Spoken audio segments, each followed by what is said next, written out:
దేవుడు ఒక ప్లాన్ చేశాడు అని అంటే ప్లాన్కి సంబంధించినటువంటి ప్రణాళిక అంతటిని ఆయన సిద్ధపరిచి ఉంచుతాడు.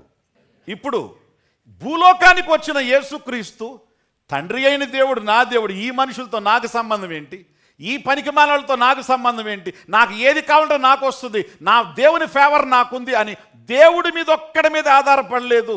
తన ప్రక్కనున్నటువంటి దేవుని మీద కూడా ఆయన మనుషుల మీద కూడా ఆయన ఆధారపడ్డాడు. అంటే వీళ్ళ వల్లనే బ్రతుకుతానని కాదు, వాళ్ళతో సత్సంబంధాలను ఆయన మెయింటైన్ చేశాడు. దీని ద్వారా ఈ వ్యక్తితో, ఈ వానర్తో సంబంధాన్ని మెయింటైన్ చేయడానికి ఎందుకు మెయింటైన్ చేశాడంటే గాడిదిస్తాడని కాదు, ఆయనకున్నటువంటి మంచితనంతో ఈయనతో స్నేహం కలిగి ఉన్నాడు.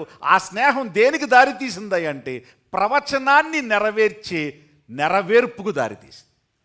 కొన్నిసార్లు మీ స్నేహాలు, కొన్నిసార్లు మీ బంధాలు, కొన్నిసార్లు మీ యొక్క అటాచ్మెంట్స్, కొన్నిసార్లు మీ యొక్క స్నేహాలు దైవ చిత్తాన్ని నెరవేర్చటానికి, దైవ ప్రణాళికలను నెరవేర్చటానికి ఖచ్చితంగా దోహదపడతాయి.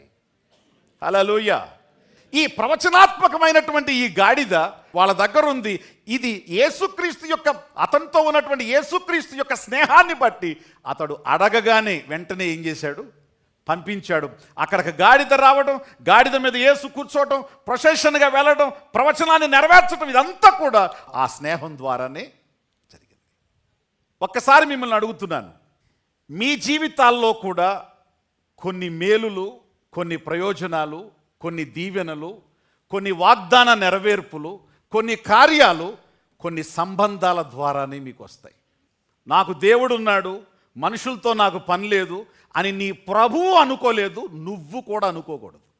జంతువులు గుంపులుగా ఉంటాయి, పక్షులు గుంపులుగా ఉంటాయి. దేవుడు కూడా చెప్పాడు, నరుడు ఒంటరిగా ఉండడం మంచిది కాదు, మీరు గుంపులో ఉండాలి. ఎందుకు గుంపులో ఉండాలి? ఎవరికి ఏ అవసరం వస్తుందో, ఎవరికి ఏ సహాయం అవసరమో తెలియదు. ఈరోజు నువ్వు బలంగా ఉన్నావు, రేపు బలహీనుడు కావచ్చు. ఈరోజు నువ్వు అన్నీ కలిగి ఉన్నావు, రేపొద్దున లేకుండా పోవచ్చు. ప్రతి ఒక్కరికి ఏదో ఒక సహాయం మనకి అవసరం. కాబట్టి నీ అవసరాన్ని తీర్చడానికి ఖచ్చితంగా you need to maintain good relationship with people. Hallelujah.